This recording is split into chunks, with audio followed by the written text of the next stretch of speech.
काम जल्दी करवा दो। जा। क्या बात है मुनीम जी? नमस्कार ठाकुर साहब। राम राम। मालिक, ये आपसे मिलने आए हैं। मालिक, हमारे हरिजन पाड़ा में आग लग गई, हमारा सब कुछ जलकर राख हो गया। ये तो बड़ी दुख की बात है। मुनीम जी, इन्हें जितना अनाज, कपड़ा और घर बनाने का सामान चाहिए दे दीजिए। जी मालिक। धन्यवाद मालिक। राम राम मालिक। हमारे रामपुर गांव में हमने गरीब बच्चों के लिए एक स्कूल खोला है, आपकी मदद चाहिए। बहुत अच्छा काम किया। मुनीम जी, जी स्कूल के बच्चों के लिए दोपहर का खाना, दूध, किताब, सब चीजों का इंतजाम कर दीजिए। जी धन्यवाद मालिक। आइए।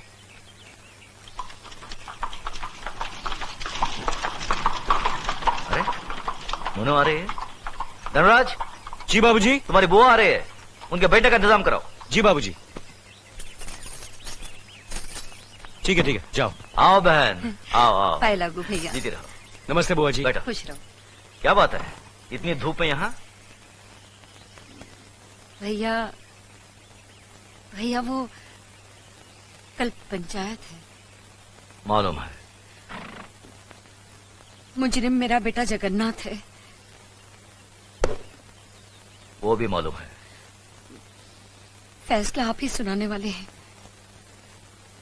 आप मेरे सगे भाई ना होते हुए भी मेरी परवरिश एक सगी बहन की तरह की है। मेरी डोली को कांधा दिया और एक माँ बनकर मेरी गोद भराई की रस्म पूरी करके आपने मेरी झोली खुशियों से भर दी। आज उन सारी खुशियों का दारोमदार आपके फैसले पर है भैया। जगन्नाथ अभी नादान है भैया, अच्छे बुरे की उसे समझ नहीं है। उसकी नादानी, नासमझी और बचपने को देखते हुए उसकी इस भूल को आप क्षमादान कर सके तो मैं।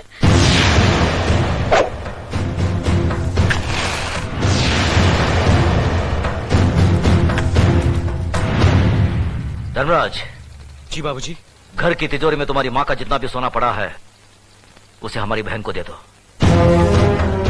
देखो बहन, रामपुर में जो हमारा 50 एकड़ आम का बगीचा है हम उसे तुम्हारा नाम लिख देते हैं, और गंगानगर में जो हमारी 200 एकड़ उपजाऊ जमीन है उसे भी तुम्हें दे देते हैं। यही नहीं, अगर तुम हमारी जान भी मांगोगी तो हम उसे भी तुम्हारी सदके में छोड़ देंगे। लेकिन जिन्हें सदियों से हमारा खानदान अपना खून पिलाता आया है उस नीति, नियम और इंसाफ परिस्थिति को अब नहीं छोड़ सकते। मगर भैया अगर आप चाहें तो।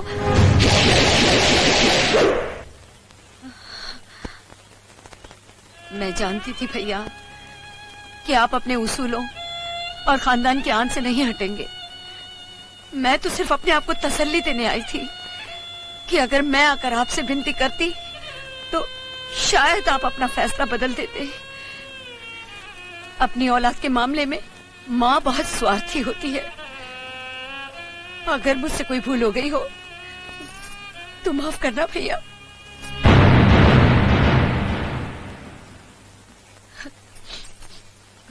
हुआ बेटा, मुझे कोई दुख नहीं है बल्कि फक्र है कि मैं इतने महान इंसाफ पसंद भाई की बहन हूँ। खुश रहे।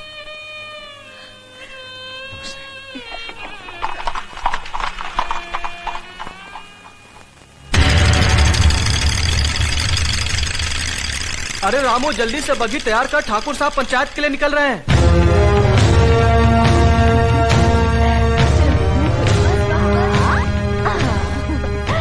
अब ये बाबूजी की तरफ से, और ये अले ले ले, तू कहाँ भाग रहा है? और ये मेरी तरफ से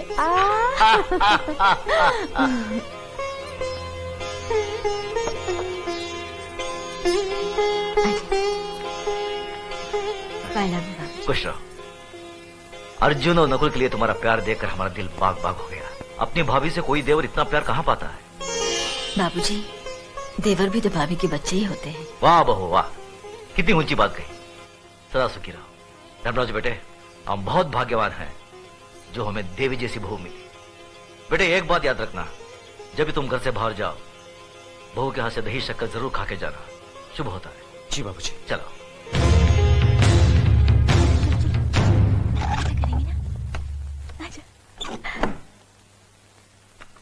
टाटा पिताजी। टाटा पिताजी। चले बाबूजी।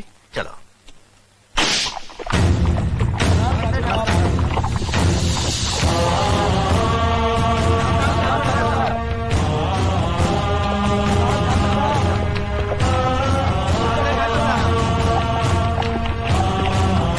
साले साहब रुकिए रुकिए रुकिए। साले साहब, आदमी कितना भी बड़ा क्यों ना हो, अपनी बहन बेटी के दरवाजे के सामने आकर उसका सर झुक ही जाता है। दुआ सलाम ना सही, अंदर आकर जलपान तो करते जाइए। हम इस वक्त बहन के भाई नहीं, पंचायत के सरपंच है। क्या तुम ये भूल गए कि जिस घर का मुकदमा पंचायत में हो, उसका फैसला हो जाने तक हम उस घर का पानी तक नहीं पीते। एक बार फैसला हो जाने दो, उसके बाद साथ बैठकर जी भरकर खाना खाएंगे। फैसला जरा सोच समझ कर करना गजरा साहब। जगन्नाथ सिर्फ मेरा ही नहीं, तुम्हारी बहन का भी बेटा है। कहीं कुछ गलत हुआ तो नतीजा बहुत बुरा होगा। चलो धर्मराज।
मालिक, मेरी बेटी लकड़ियां चुनकर आ रही थी।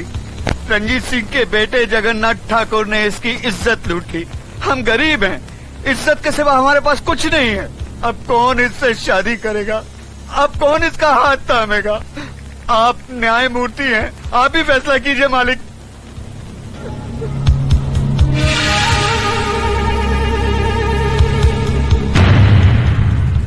इस बात का कोई चश्मदीद गवाह है? मैं हूँ मालिक। तुम्हारा पायल से कोई रिश्ता है? जी हाँ, मैं इसकी काकी हूँ। तो फिर तुम्हारी गवाही नहीं मानी जाएगी। गवाही सिर्फ उसकी मानी जाएगी जिसने अपनी आंखों से देखा है, लेकिन इस लड़की के खानदान से उसका कोई रिश्ता ना हो। है कोई ऐसा साक्षी, ऐसा गवाह?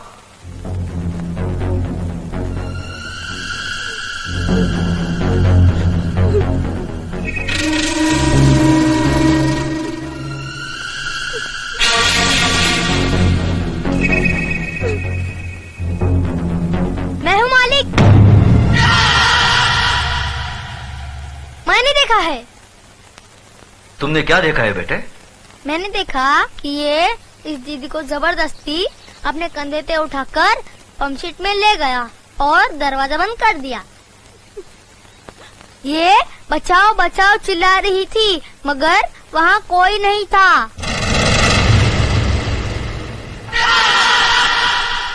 थोड़ी देर बाद जब ये बाहर आई तो इसके कपड़े फटे हुए थे और ये रो रो के कह रही थी कि मेरा सब कुछ लूट गया, मैं बर्बाद हो गई।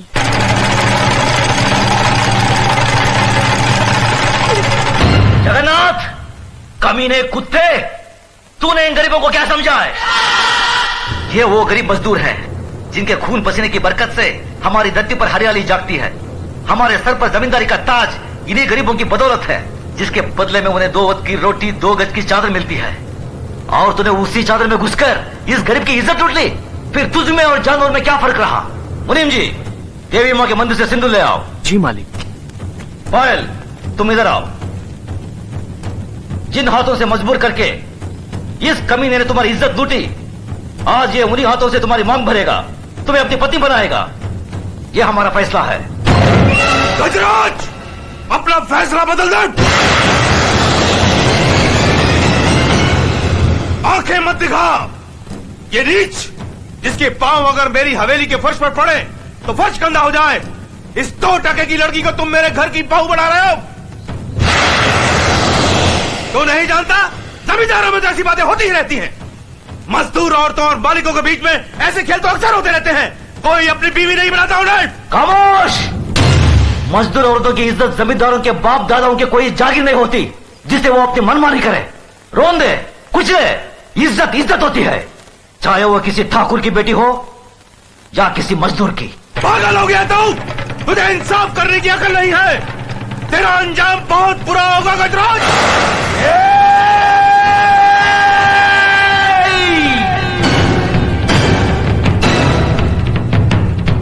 इसके आगे एक लफ्ज भी बोला तो जुबान खींच लूंगा। तेरी औकात मेरे सामने खड़े होने की भी नहीं है और तू मुझे ललकारता है। गजराज ठाकुर ने कभी किसी अंजाम की परवाह नहीं की। अगर परवाह की है तो सिर्फ अपनी आन, इंसाफ, अखलाक और ईमान की। इस लड़की की जन्मजात नाम इसकी कोई अहमियत नहीं है हमारी नजर में। अहमियत है तो सिर्फ इसकी इज्जत, इसकी पवित्रता की। जगन्नाथ, मांग भर इसकी। गजराज!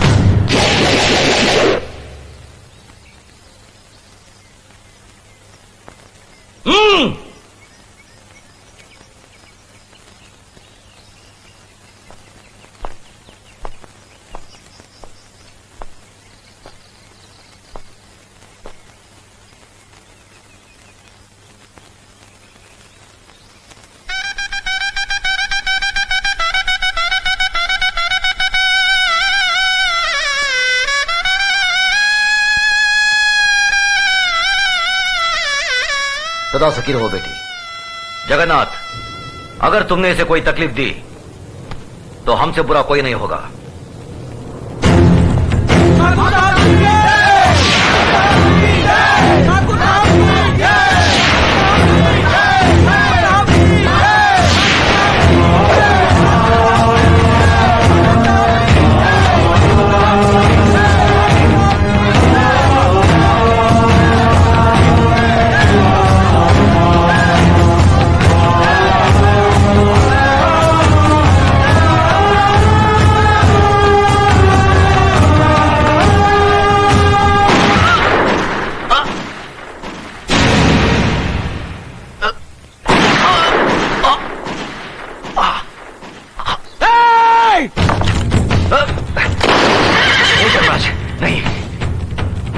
की बात उजाड़ना तुम्हारा धर्म नहीं है।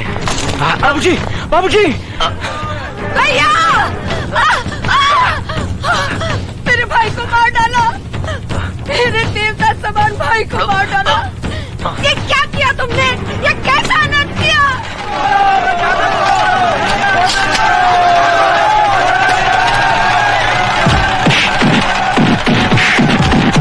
रुक जाओ, छोड़ दो उसे। जो अपराध उसने किया है उसकी सजा उसे जरूर मिलेगी। आज से 18 साल के लिए हम रणजीत सिंह ठाकुर को समाज और बिरादरी से बाहर करते हैं। आज के बाद अगर कोई भी इसके परिवार के साथ किसी भी तरीके का संबंध रखेगा तो उसको भी यही सजा मिलेगी। यह गजराज ठाकुर का फैसला है। भैया, बाबूजी, भैया, बाबूजी, बाबूजी, बाबूजी। धर्मराज, न्याय करने वालों के लिए रिश्ते और जज्बात कोई मायने नहीं रखते। बेटे, जान चली जाए पर आन ना जाने पाए। जान देकर जो आन की रक्षा करता है वही न्यायाधीश इंसाफ के आकाश की बुलंदी को छूता है।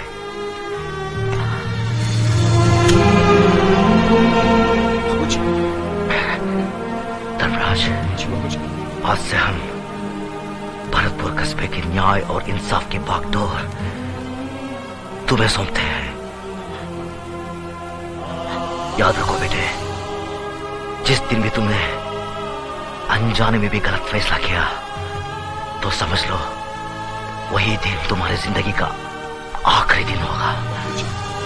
बाबूजी, बाबूजी, भैया, बाबूजी।